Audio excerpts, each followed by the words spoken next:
Okay, so good morning all of you. सबसे पहले मैं बात करूंगा आज जो बहुत इंपॉर्टेंट टॉपिक है 8085 का टाइमिंग डायग्राम। ठीक है, टाइमिंग डायग्राम बेसिकली हम डेटा मूव करने के लिए बनाते हैं, यानी कि हमारा जितना भी डेटा ट्रांसफर होगा उनके बेसिस पे हम अपना टाइमिंग डायग्राम बनाएंगे। अब टाइमिंग डायग्राम बनेगा किसका? बनेगा इंस्ट्रक्शंस का, क्योंकि क्या करता है माइक्रो प्रोसेसर इंस्ट्रक्शंस को एग्जीक्यूट कराता है। ठीक है, तो देखते हैं कि कैसे टाइमिंग पल्स बनती है, कैसे उसको एग्जीक्यूट कराते हैं हम अपने डायग्राम। सो मैं एक ब्लैंक पीपीटी लूंगा। ठीक है, ब्लैंक पीपीटी पे मैं पहले सारी चीजें समझा दूंगा, देन उसके बाद हम अपनी पीडीएफ में देखेंगे, जो कि ऑलरेडी मैंने आपसे शेयर कर दी है। ठीक है, सो स्टार्ट करते हैं अपना नेक्स्ट जो टॉपिक है, टाइमिंग डायग्राम। ठीक है,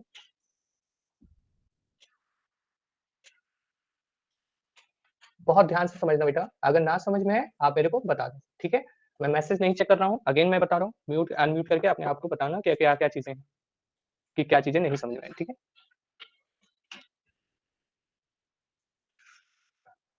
ओके।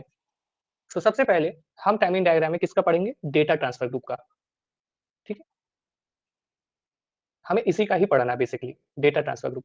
कोई मुझे बताएगा डेटा ट्रांसफर ग्रुप क्या होते हैं?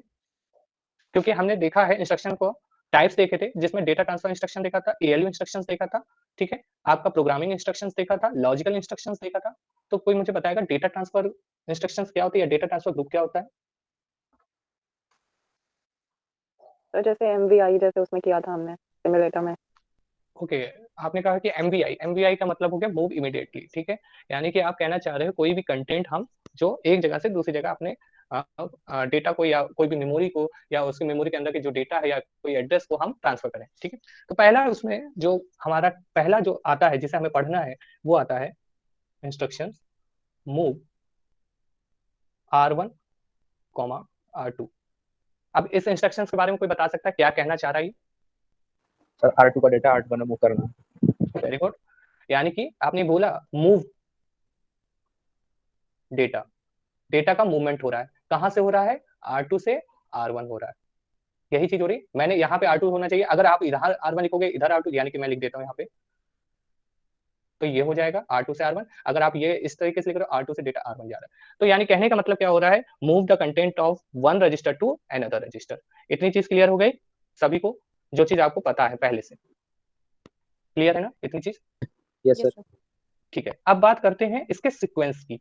ध्यान रखना, जब भी हम टाइमिंग डायग्राम बनाएंगे तो हमें सीक्वेंस पता होने चाहिए। तो टोटल सीक्वेंस कितने यूज होते हैं? पहला सीक्वेंस यहाँ पे मैं लिखता जा रहा हूँ, ध्यान रखना। ठीक है, तो पहला सीक्वेंस जो यूज होता है वो यूज होता है एड्रेस, एड्रेस बस बेसिकली। तो वो हम लेते हैं A15 टू A8। अभी ये आप लोग बस ये चीज देखते जाना कि क्या है, इसके बाद मैं बताऊंगा इसे डिटेलिंग में कि ये बेसिकली क्यों यूज कर रहे हैं। ठीक है, दूसरा सीक्वेंस हम लिखते हैं AD7 टू AD0। ठीक है, तीसरा सीक्वेंस लिखते हैं हम ALE। ALE का मतलब समझते हो? Address enable latch. ठीक है, ALE एक सिग्नल है आपका।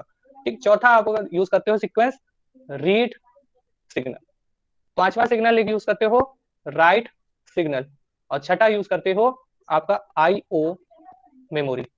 ठीक है, तो यानी कि आपने टोटल कितने सीक्वेंस यूज किए? 6 सीक्वेंस यूज किए। इतनी चीज क्लियर हुई बेटा? एक एक स्टेप समझते, क्लियर है इतनी चीज कि कितने सीक्वेंस Yes, लेने sir. हैं? ठीक है बेटा, वेरी गुड।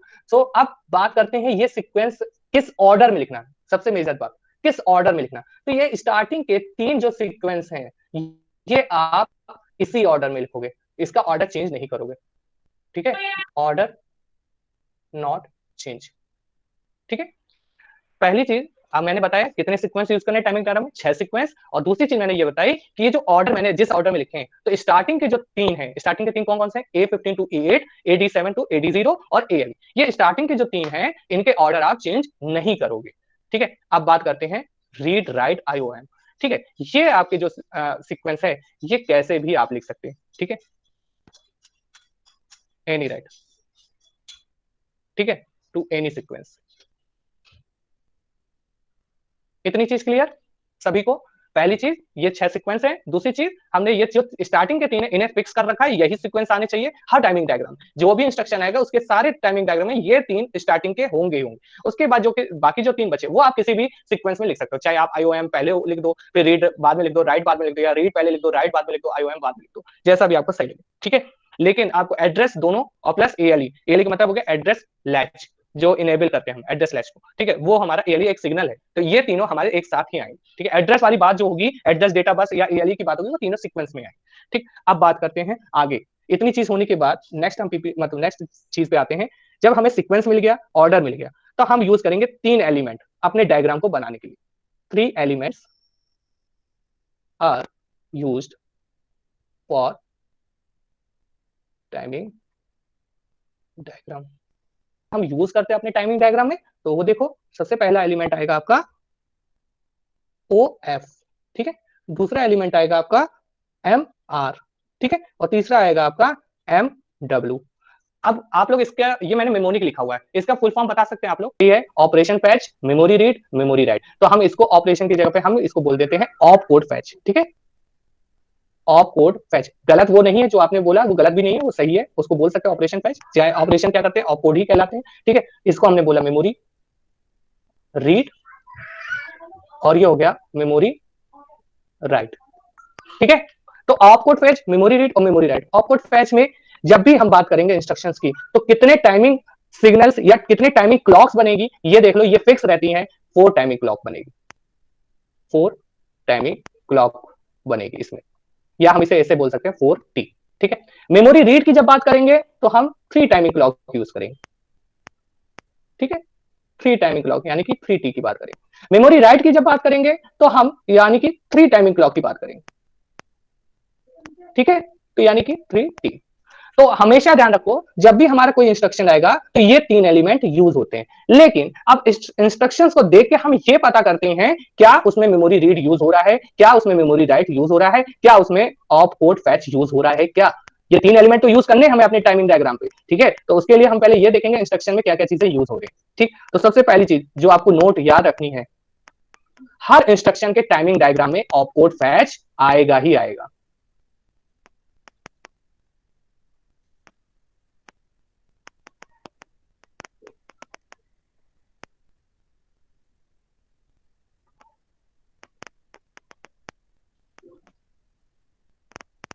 ठीक है, क्या हुआ, ऑप कोड फैच हर इंस्ट्रक्शंस में आएगा ही आएगा, यानी कि टाइमिंग डायग्राम में ऑप कोड फैच हम हमेशा लेंगे ही लेंगे। इतनी चीज क्लियर हो गई सभी को?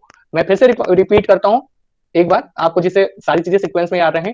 सबसे पहले हमने देखा टाइमिंग डायग्राम किसका, डेटा ट्रांसफर ग्रुप का। उसमें भी हमने एक पर्टिकुलर टाइप्स ली, मूव R1, R2, यानी कि रजिस्टर का डेटा कहां ट्रांसफर हो, रजिस्टर 1 में हो। जैसा कि मूवमेंट हो रहा है, मूव डेटा किसका हो रहा है, R2 का डेटा R1 में, या ऐसे लिख सकते हो R2 का डेटा R1 में, ठीक। उसके लिए टाइमिंग डायग्राम को बनाना है इस इंस्ट्रक्शन का, सपोज दैट। तो इस इंस्ट्रक्शन को टाइमिंग डायग्राम को बनाने के लिए हमें 6 सीक्वेंस चाहिए, यानी कि 6 एलिमेंट्स एक तरीके से बोल सकते हैं आपको चाहिए। पहला है A15 to 8, AD7, AD0, ALE, read, right, IOM, ठीक है। अब उसमें भी मैंने ये चीज कही कि जो ऑर्डर 3 है, स्टार्टिंग के 3 है, इनके ऑर्डर चेंज नहीं करेंगे आप, एज इट इज यूज करेंगे, A15, A8, AD7, AD0, ALE, ठीक है।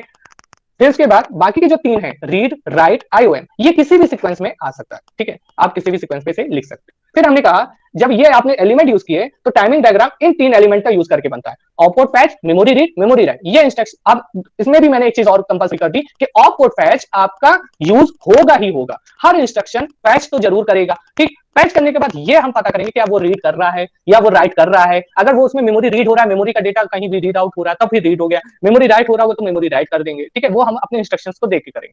अगर ऑप कोड फैच यूज हो रहा है तो कितनी टाइमिंग क्लॉक यूज होगी, 4। अगर मेमोरी रीड यूज कर रहे हैं तो 3, अगर मेमोरी राइट यूज कर रहे हैं तो 3। इतनी चीज clear? Yes sir. Yes sir. ठीक है, यस सर। ओके बेटा, अब आते हैं हम अपने इंस्ट्रक्शंस पे। ये सारी चीजें कहीं अगर हो सके तो अभी रफ पेपर ले लो, नोट डाउन कर लो, क्योंकि अब क्या होगा, बार बार मैं स्लाइड को दिखाऊंगा तो है ही, ऐसा नहीं है, लेकिन आप अपने एंड से नोट डाउन कर सकते हो कि ऑप कोड फैच में हमने कितनी टाइमिंग क्लॉक ली, मेमोरी रीड में कितनी ली और मेमोरी राइट में यूज की। ये याद भी हो गया होगा, 4 3 3, ठीक है। अब बात करते हैं इंस्ट्रक्शंस की। सो इंस्ट्रक्शन मान लो हमारे कुछ एग्जाम्पल है।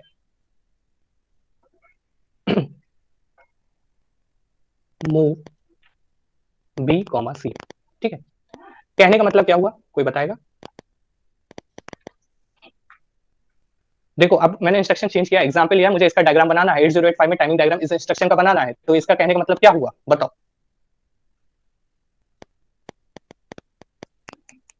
अरे ये इंस्ट्रक्शन कहना क्या चाहता है ये तो बता दो, वही चीज पूछ रहा हूँ सर सी का डेटा बी के अंदर स्टोर ठीक कराना। है, ठीक है, स्टोर नहीं कराना, मूव कराना, ठीक है। हाँ फिर सर, इसके move बाद हाँ ठीक है, अब C और B क्या है, जनरल पर्पस रजिस्टर्स।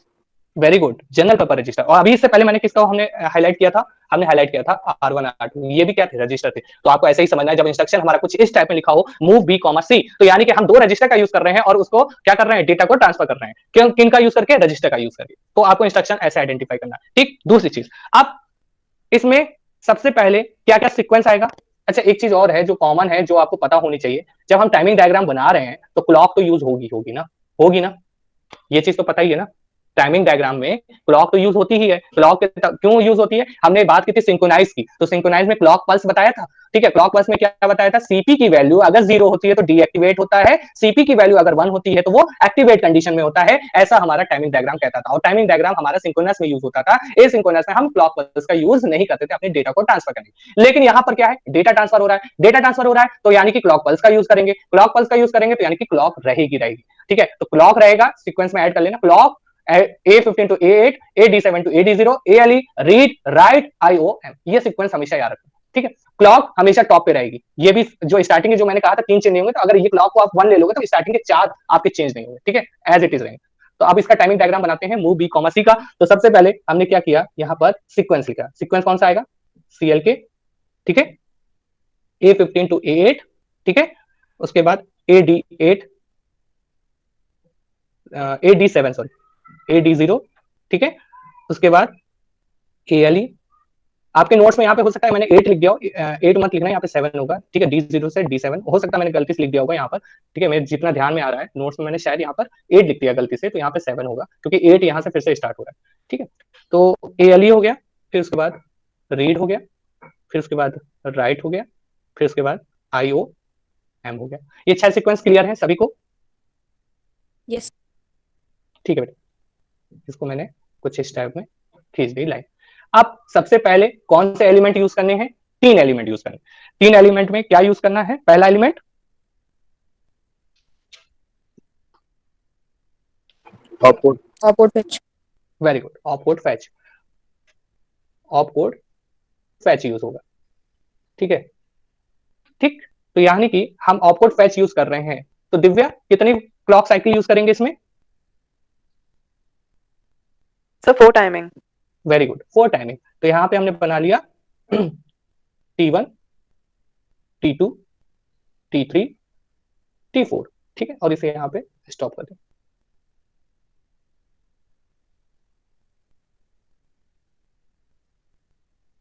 ठीक है, तो जैसा दिव्या ने बोला वही चीज मैंने यूज की, 4T, यानी कि 4 टाइमिंग सिग्नल यूज किए। ठीक, मूव B, C, मान लो यहाँ पे जो इंस्ट्रक्शन है, इसका जो हेक्स कोड होता है ये फिक्स रहता है 41H। ठीक है, इस इंस्ट्रक्शन का जो हेक्स कोड होता है वो फिक्स रहता है क्या, 41H। आपने देखा था, आपको याद हो 8085 जब हम इंस्ट्रक्शंस लिख रहे थे, आयुष आप बताना, जब हम इंस्ट्रक्शन लिख रहे थे मूव A, 05H लिख रहे थे, तो वहां पर A की वैल्यू हम कुछ ले रहे थे 05H, तो 05H क्या कर रहा था, नेक्स्ट एड्रेस ले रहा था, और मूव A की content value, hexa code value यानी डेटा वैल्यू आपकी स्टोर हो रही थी बाय डिफॉल्ट। Yes sir. ठीक, सेम वही चीज मूव BC की मैं बात कर रहा हूं, यहाँ पे 2 रजिस्टर की बात कर रहा हूं, तो इसके कुछ ना कुछ पर्टिकुलर वैल्यू होती है, हेक्स कोड वैल्यू होती है। अगर आपको कहीं भी देखनी हो इसकी वैल्यू कि कैसे मिलेगी, तो नेट पे भी अवेलेबल है, अगर आप बोलोगे तो मैं भी प्रोवाइड करा दूंगा। इसे आपको याद में रखना होगा। ठीक है, कुछ इंस्ट्रक्शन है, वो बहुत ही कम इंस्ट्रक्शन है जो 8085 में यूज होता है, तो उनकी फिक्स वैल्यू है मूव B, C, यानी कि इनकी जो फिक्स हेक्सा कोड वैल्यू है वो है 41H। अब ये कुछ ना कुछ, ये जो वैल्यू है, ये जो डेटा है, दिव्या आप बताना, ये कहीं ना कहीं लोकेशन पे स्टोर होगा। सर यस, अगर MVI A और 41H है तो A के अंदर जाएगा ये। बिल्कुल जाएगा। तो MVI A की आपने जो बात की वो भी कोई ना कोई पर्टिकुलर लोकेशन पे जाएगा, यानी कि मैं बात कर रहा हूँ एड्रेस की, तो एड्रेस पे जाएगा ना किसी पर्टिकुलर। Yes sir. ठीक है, वेरी गुड। तो ऐसे ही मूव B, C, 41H यानी कि मूव BC कोई हम मान लेते हैं कुछ एड्रेस है जो हमारा है कुछ इस टाइप में 2000। ठीक है, ये हमारा एड्रेस है, आगे H यूज करते हैं, ध्यान रखना। ठीक है, तो ये 4 डिजिट में एड्रेस लिखा है, इस एड्रेस पे ये वैल्यू है। इतनी चीज क्लियर सभी को? ये हमने माना इंस्ट्रक्शन हमारा किसी पर्टिकुलर एड्रेस पे ये वैल्यू स्टोर होगा, और ये वैल्यू क्या है, फिक्स है इसकी। इतनी चीज क्लियर है सभी को? Yes yes sir. ठीक है बेटा, अब बात करते हैं क्लॉक की। तो क्लॉक पहले कैसे काम करती है, उसमें छोड़ो, अभी पहले इसी की बात कर लेते हैं, इतनी पोर्शन की। तो ये 20 और 00H है या 41H है, देख लो इसमें क्या जो एड्रेस की अगर हम बात करें, ये पूरा एड्रेस था, ठीक। तो इतना जो बिट है और इतना जो बिट है वो क्या क्या रिप्रेजेंट करता है, बहुत अच्छे से समझना। अब ये मैं टाइमिंग डायग्राम में जा रहा हूं धीरे धीरे, ठीक है। अभी मैंने फिर से मैं रिपीट करता हूं, मैंने क्या बताया, मेरे पास इंस्ट्रक्शन था, इस इंस्ट्रक्शन की हेक्सा कोड वैल्यू फिक्स थी 41H, लेकिन आपको ये अच्छे से पता है ये इंस्ट्रक्शन किसी ना किसी पर्टिकुलर एड्रेस पे स्टोर होगा, तो ये एड्रेस हमने एज्यूम किया है 2000H, ठीक है। इस पे ये वैल्यू है, ये वैल्यू फिक्स है इसकी, ठीक। अब मैंने क्या किया, स्टार्टिंग की जो एलएसबी पोजीशन है, ये एमएसबी एलएसबी पोजीशन की जो इनिशियल बिट है 00, ये हमारी क्या है, लोअर है, ठीक है। और ये क्या है, हायर है। हायर क्या, एड्रेस, ये एड्रेस ही तो था, ये लोअर क्या, एड्रेस। इतनी चीज क्लियर, इतनी चीज क्लियर है? Yes sir. ठीक है बेटा, ना क्लियर हो बता देना, मैं फिर बोल रहा हूं, इसे इस मतलब टाइमिंग डायग्राम को समझना, रटना नहीं, क्योंकि बहुत सारे इंस्ट्रक्शंस आ सकते हैं, कभी भी कुछ भी पूछा जा सकता है, तो इसलिए एक इंस्ट्रक्शन बता रहा हूं कैसे टाइमिंग डायग्राम बनता है किसी इंस्ट्रक्शन का, वो भी मैंने किसका बताया है, रजिस्टर टू रजिस्टर का, सबका इंस्ट्रक्शन का डायग्राम अलग बनता है, ठीक है। तो अब क्लॉक की बात आती है, स्टार्ट करते हैं। तो क्लॉक इनिशियली पहले हमारा एक्टिव था, डीएक्टिवेट, एक्टिव हुआ, डीएक्टिवेट, एक्टिव हुआ, डीएक्टिवेट। कोशिश करता हूं कि सीधा ही बने, क्योंकि बहुत बड़ा डायग्राम बनने वाला है। एक्टिव हुआ, डीएक्टिवेट। इतनी चीज क्लियर सभी को, ये चीज तो पता ही होगी,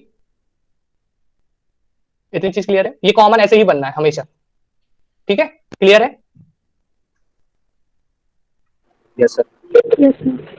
ठीक है बेटा, अब ये आते हैं, बात करते हैं A8 to A15, इसमें एड्रेस आता है, ठीक है। ये क्या करता है, एड्रेस कैरी करता है, ठीक है। ये क्या करता है, एड्रेस डेटा दोनों कैरी करता है, ये क्या लिखा ना, A और D, ये एड्रेस एंड डेटा दोनों कैरी करता है, ठीक है। ये किसका पार्ट था, प्रोग्राम काउंटर का पार्ट था, जो 16 बिट को हमने डिवाइड किया था, याद आ रहा है 8085 में सभी को? Yes sir. ठीक है, अब बात करते हैं, अब A15 to A8 में एड्रेस क्या आएगा। तो इस एड्रेस पे, यानी कि जो फर्स्ट वाला है A15 to A8, इसमें हमेशा हाईएस्ट एड्रेस आता है, ठीक है। और इस वाले में क्या आता है, लोवेस्ट एड्रेस आता है, ठीक है। क्लियर हो गया इतनी चीज सभी को?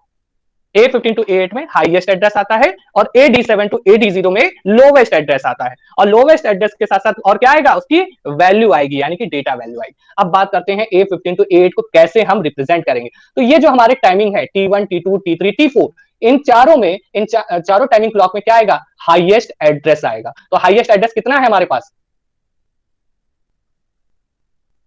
20 क्या, 20H से हेक्साडेसिमल में। हाँ 20H। तो ये हमने स्टार्ट किया, सॉरी ध्यान से देखना,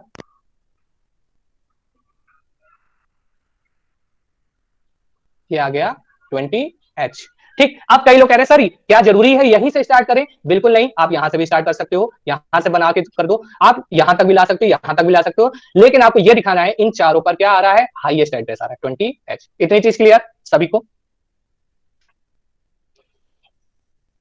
क्लियर है? Yes sir. ठीक है भाई, अब बताओ AD7 से AD0 इनकी बात हो रही है, इसमें लोवेस्ट एड्रेस आएगा, और लोवेस्ट एड्रेस कौन सा है हमारा, 00H। Very good, 00H। और दूसरी चीज मैंने क्या कहा है, डेटा भी आएगा, तो डेटा क्या था, 41H। Very good, 41H। लेकिन अब इसमें याद करने वाली बात क्या है, टर्म एंड कंडीशन ध्यान रखना, जो इसमें नोट करने वाली बात, T1 में लोवेस्ट एड्रेस आएगा, ठीक है, यहां लिख देता हूं, लोवेस्ट एड्रेस आएगा, और बाकी में क्या आएगा, T2 से लेके T4 वैल्यू आएगी। इतनी चीज क्लियर? तो हम T1 में बनाएंगे लोवेस्ट एड्रेस, लोवेस्ट एड्रेस क्या है हमारा, 00H, ठीक है। और T2 से लेके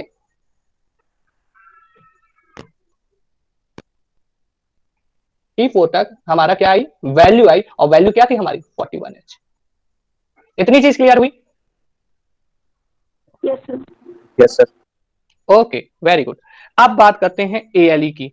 तो ALE क्या होता है, ALE में हमेशा जो बात करोगे, क्या करोगे कि जो भी हमारे T1 की वैल्यू होगी, ALE हमेशा फिक्स रहता है, ध्यान रखना, ठीक है। ऑप कोड होगा, राइट हो, चाहे मेमोरी रीड हो, मेमोरी राइट हो, इसमें ALE फिक्स रहता है। T1 की वैल्यू क्या करनी है, हमेशा हमें हाई करनी है, क्या करनी है, हाई करनी है, हाई, ठीक है। और उसके बाद इसके बाकी की वैल्यू क्या करनी है, लो करनी है, तो ये मैंने लो कर दी। इतनी चीज कर क्लियर? ALE यानी कि एड्रेस लैच जो हमारा है उसमें T1 की वैल्यू को हाई रखनी है हमेशा, ठीक है, और बाकी T2, T3, T4 ये हमेशा लो होगी, ध्यान में रखना, ठीक है। किसी भी कोई भी आपका इंस्ट्रक्शन हो, कभी भी टाइमिंग डायग्राम बना रहे हो तो ALE T1 की हाई रहेगा। अगर हम यही बात करते मेमोरी रीड मेमोरी राइट की, तो मेमोरी रीड में 3 टाइमिंग क्लॉक और यूज होती, T5, T6, T7, उसमें भी ये सारे सीक्वेंस आते, तो उसमें T5 क्या होता, हाई होता, बाकी सब क्या होता, लो होता, क्योंकि वो क्या है, नेक्स्ट एलिमेंट है, ये ऑपकोड क्या है, एक पर्टिकुलर एलिमेंट है, तो जितना एलिमेंट लेते जाओगे उसमें वैसी चीजें होती जाएंगी, ठीक है। क्लियर हुआ इतनी चीज? ये चीज क्लियर है? फिर से रिपीट कर दीजिए। ठीक है, मैं रिपीट करता हूं। ALE में T1 की वैल्यू हाई रहेगी, ठीक है, T2, T3, T4 की वैल्यू क्या होगी, लो होगी, पूरी लो होगी, ठीक है। T1 हमेशा इसमें क्या होगा, हाई रहेगा, रेस्ट ऑफ डाउन रहेगा, ईच एंड एवरी इंस्ट्रक्शंस में। क्लियर हुआ? Yes sir. अब देखो इसमें नोट करने वाली बात क्या क्या थी, मैं स्टार्टिंग से बताता जा रहा हूं। सबसे पहले लोअर एड्रेस कौन कंटेन करेगा, AD7 या 8 जो भी होगा देख लेना एक बार, और AD0 तक, ये आपका लोवेस्ट एड्रेस कंटेन करेगा। लोवेस्ट एड्रेस वो भी कौन सा क्लॉक, T1 क्लॉक कंटेन करेगा, और बाकी क्या करेगा, वैल्यू कंटेन करेगा। दूसरी चीज जो याद रखनी है, हाईएस्ट एड्रेस कौन कंटेन करेगा, A15 टू AD8 या AD7 जो भी आपका है, वो पूरा आपका क्या करेगा, T1 से लेकर T4 तक पूरी वैल्यू कंटेन करेगा, ठीक। उसके बाद ALE, तीसरा पॉइंट, ALE क्या करेगा, T1 वाली पोजीशन पे हाई रहेगा, बाकी सब में क्या होगा, डाउन रहेगा, ठीक। इतनी चीज क्लियर हो गई होगी आई थिंक। अब बात करते हैं इन 3 सिग्नल्स की, जो कि होते हैं एक्टिव लो। क्या होते हैं, एक्टिव लो। मैंने बात की थी ना, एक्टिव लो क्या होते हैं, बताया था जब मैं डेटा ट्रांसफर स्कीम बता रहा था। तो ध्यान रखो, रीड हो, राइट हो, या आपका मेमोरी हो, जब भी ऑपरेशन परफॉर्म होगा तब वो क्या होगा, लो होगा। अगर ऑपरेशन परफॉर्म नहीं हो रहा होगा तब वो क्या होगा, हाई होगा।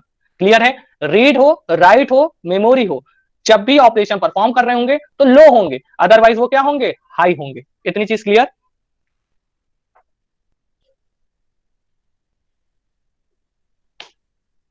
क्लियर है? सर एक बार बता दीजिए। फिर से मैं बोलता हूं, रीड हो, राइट हो, या इनपुट आउटपुट मेमोरी हो, अगर ऑपरेशन परफॉर्म कर रहे होंगे तो वो लो होंगे, अदरवाइज वो क्या होंगे, हाई होंगे। सिंपल सा एक चीज पकड़ो, अगर ऑपरेशन परफॉर्म होंगे तो वो लो होंगे, अगर नहीं कर रहे होंगे तो हाई बनाना है, ठीक है। क्लियर? Yes sir. अब आप लोग बताओगे ये कैसे सिग्नल्स क्रिएट होने वाले हैं, आप ही लोग बताओगे। सबसे पहले हमें T1 में मिला एड्रेस, रीड, तो रीड एड्रेस को करेगा कि उसके डेटा को करेगा, डेटा। वेरी गुड, डेटा को करेगा। तो डेटा में क्या करेंगे हम, अगर रीड ऑपरेशन परफॉर्म हो रहा है तब क्या करेंगे, उसे मूव करेंगे एड्रेस में। नहीं, अभी मैंने बोला, हाँ यही चीज पूछ रहा था। Read operation, write operation, input output memory, फिर से मैं बोल रहा हूं, अगर परफॉर्म होते हैं तो लो ऑपरेशन होता है, यानी कि लो आपका जो होगी, वो जो वाइब्स जाएंगी वो लो जाएंगी, ऐसे याद रखो, ठीक है। और अगर परफॉर्म नहीं होता तो हाई जाएंगी। तो अभी आपने बोला रीड ऑपरेशन किस पे परफॉर्म होता है, डेटा पे, और डेटा कहां पर मिला है हमें, कौन सी क्लॉक पर मिला है, T2 to T4। Very good, T2 से T4। लेकिन T1 में क्या मिल रहा है, एड्रेस मिल रहा है, तो इसमें रीड ऑपरेशन परफॉर्म हो रहा है क्या, नो सर। No sir. तो ये क्या हो गया, हाई हो गया, ठीक है। और ये बाकी क्या हो जाएंगे, लो हो जाएंगे। ये चीज क्लियर? इतनी चीज क्लियर? रीड वाली चीज क्लियर हुई? Yes sir. ये ALE का पार्ट है, ये रीड का पार्ट है। अब आते हैं राइट। तो Ayush, Ayush yes sir. Write operation perform हो रहा है क्या, नहीं सर, इसमें तो पूरा लो होना चाहिए। वेरी गुड, पूरा लो होना चाहिए, यानी कि आपने कह दिया राइट ऑपरेशन परफॉर्म हो रहा है तो लो होगा, है ना। नहीं, परफॉर्म नहीं हो रहा है हाँ तो अभी आपने तो हाई होगा सर, हाई होगा, ठीक है। तो चलो देखते हैं हाई होगा क्या। तो इन्होंने कहा राइट ऑपरेशन परफॉर्म नहीं हो रहा है, यानी कि परफॉर्म नहीं हो रहा है, तो नहीं हो रहा बिल्कुल सही कहा, क्योंकि इसमें डेटा से ट्रांसफर हो रहा है, राइट नहीं कर रहा है किसी डेटा को, हम डेटा सी का डेटा बी में डाल दे रहे हैं सीधे, ठीक है, यानी कि पूरा पूरा डेटा ट्रांसफर हो रहा है। तो यानी कि यहाँ पर क्या हो गया, राइट ऑपरेशन परफॉर्म नहीं हो रहा है, तो इसलिए क्या हो गया, ये T1 से लेके T4 तक हाई हो गया। अब बताओ IOM ये क्या कर रहा है, परफॉर्म कर रहा है कि नहीं कर रहा है,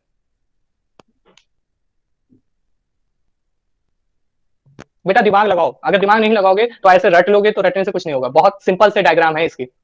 IOM रीड होगा, राइट हो गया, IOM input output memory, memory से क्या डेटा ले रहा है, वो परफॉर्म कर रहा है, मेमोरी तो परफॉर्म हो ही रही है ना, क्योंकि मेमोरी में पर्टिकुलर एड्रेस है, एड्रेस में कुछ ना कुछ इंस्ट्रक्शंस है, तभी तो मेमोरी का यूज कर रहा है, वो एड्रेस तभी तो ले रहा है, डेटा कहीं ना कहीं तो स्टोर होगा, मेमोरी में ही तो स्टोर होगा, तो यानी कि परफॉर्म हो रहा है, हो रहा है, तो ये क्या हो गया, लो हो गया, ठीक है। यही आपका टाइमिंग डायग्राम, बस इतनी ही चीज थी, ऐसे ही बनना है पूरे